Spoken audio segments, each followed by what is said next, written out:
It'll be another night of moving your cars and watching out for flooded roadways. We have a coastal flood advisory in effect for all of South Jersey until midnight tonight. We are anticipating minor flood stage. This is over at Ocean City, and notice how it's a little bit lower than where we were yesterday evening. We are expecting, again, a few areas of roadway flooding, but no damage to your homes or businesses. This is just the nuisance flooding that we see many times throughout the year here in South Jersey. Now, speaking of the water, we could actually get some showers and storms tonight. We're still tracking a loosely organized line of storms that runs from New England all the way down to Virginia. But as they move eastward, they're really staying relatively few and far between in South Jersey. They stay mainly to our north and east, but still, if you see a shower storm, you could pick up a quick half-inch of rain, but it won't be lasting long. Half hour to 45 minutes of rain at most. And again, most of you are going to be dry. I don't think we even get rain at the shore until 10 p.m. at the earliest. They're around for most of the night, or at least a potential for one. And otherwise, we'll have a partly cloudy to mainly clear sky with low temperatures,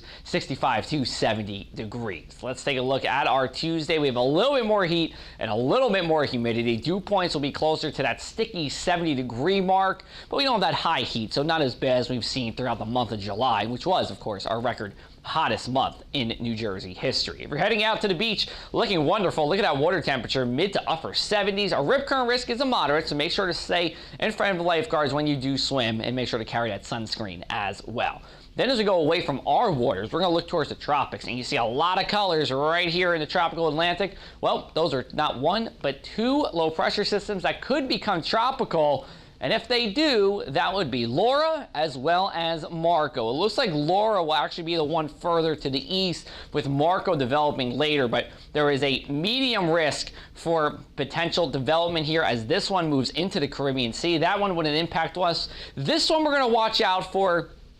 It will get near the U.S. East Coast, but that's not for another 7 to 9 days. We have a lot of time to track this out here in South Jersey. Let's get you to our mainland 7-day forecast. Wednesday is going to be one of those days where it's not a washout, but there are showers and storms throughout the day. I think at least 80% of your day is going to be dry. Then for Thursday and Friday, summer comfort here. Temperature seasonable. Dew points only around 60 degrees, just a touch humid. And as we go into our weekend, yeah, it's a little bit more humid, but we're looking dry, and that's good news for us here in South Jersey. We'll be back with you at 6:30 tomorrow morning talking about the humidity as well as when we're going to dry out from that. We'll talk more about the late week. You can follow me on social media for the latest, or you can always go back right here to our website at thepressofac.com/weather.